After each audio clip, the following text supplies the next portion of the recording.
According to the latest Crow Demoscope nationwide political opinion poll conducted recently, most respondents said the current government has no future, while a fourth support the idea of parliamentary elections ahead of time. While over half of the respondents consider the recent floods in Slavonia and the public response to it the most important topic of the past month, over a fourth believe that the ongoing internal conflict between the Prime Minister and the former Finance Minister is the top story. The internal conflicts in the Social Democratic Party were discussed on Croatian radio this morning, with political science professor Ivan Rimac observing that current party head and Prime Minister Zoran Milanovic seems to have pushed all longtime veterans out of the party. He also claimed that Milanovic is displaying no tolerance for anyone who criticizes him, adding that this is having ominous consequences within the party and also the government, as he is increasingly surrounded by associates who are afraid to disagree with him. In the flood-stricken areas of eastern Croatia, cleanup work continues as local residents are slowly trying to restore as much normalcy to their lives as possible. Protective clothing, face masks, and gloves are still in high demand. In the town of Županja, residents are currently removing the sandbags that were used to hold back floodwaters on the banks of the Sava River. Today, the devastated villages were also being visited by Small Trades and Entrepreneurship Minister Gordan Maras, who said local small businesses will be given emergency financial aid in order to keep people working and save jobs. Speaking for Croatian radio this morning, the Deputy Construction Minister Željko Uhlir said that as the floodwaters recede in eastern Croatia, a difficult task still remains. He meant the repair and renovation of 260 structures that are currently too hazardous for any type of habitation, and added that civil engineers are on the job and will be conducting damage assessments into next week.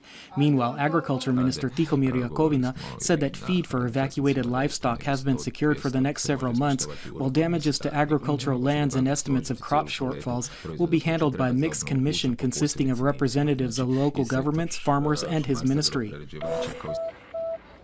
The Alliance of Croatian Independent Trade Unions and the Healthcare Trade Union have called on all citizens to turn out and sign their petition against outsourcing. Union representatives said outsourcing plans put forth by the government will hurt workers the most, questioning as to whether it will indeed cut costs as announced.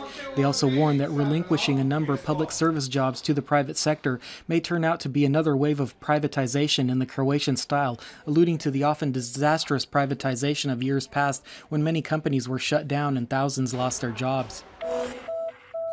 Croatia has over 100 beaches and 20 marinas that have been accorded the blue flag, an international recognition of the highest environmental quality. And one of the more notable beaches in this regard is Kostanj in Rijeka, one of the first in Croatia that is also accessible for the disabled. This year, a new crane for disabled persons, arm rails, and a floating rail guard in the water have been installed, as well as other amenities.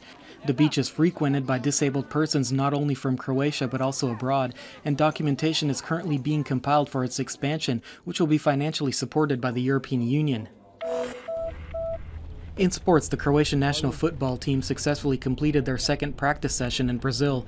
The mood in the Croatian camp is excellent, although the players are aware of the daunting tasks facing them in the opening match against the host country. Late this evening Croatian time, the Croatian team will play a preparatory match against Australia. Although the result is not important, a win would raise spirits before the decisive match against Brazil. In related news, according to the Spanish media, Croatian player Ivan Rakitic, who is currently playing for Seville, will be transferred to Barcelona. A Spanish sports news web portal claims that this is a done deal and that Rakitic will be earning €4 million per season under his new contract. And finally, the weather forecast for the rest of the day. Skies will be sunny for the remainder of the day, especially on the coast. There is a slight chance of light rainfall or very brief showers inland where clouds build up, mostly at the higher elevations and the Sava River Valley. Winds will be light inland, while light to moderate northwesterly and at places southwesterly winds will blow on the coast. Water temperatures in the sea will rise gradually, while its surface will only be slightly choppy. Visibility is very good.